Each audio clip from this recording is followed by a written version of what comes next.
Southwestern Woodford County, Northeastern Tazewell County, Southeastern Peoria County, until 8:30 p.m. At 8:06 p.m., a severe thunderstorm capable of producing a tornado was located over Bartonville, or near Pekin, moving northeast at 40 miles per hour. Expected hazards include tornado and golf ball-size hail. This is a radar-indicated threat. The following impacts are expected. Flying debris will be dangerous to those caught without shelter.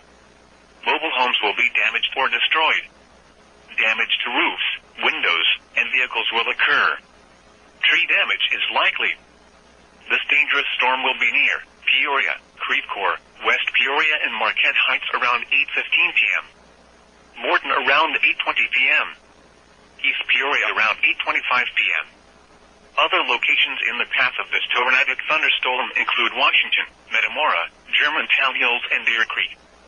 This includes the following highways: Interstate 155 between mile markers 29 and 31. Interstate 474 between mile markers 4 and 14. Interstate 74 between mile markers 91 and 113.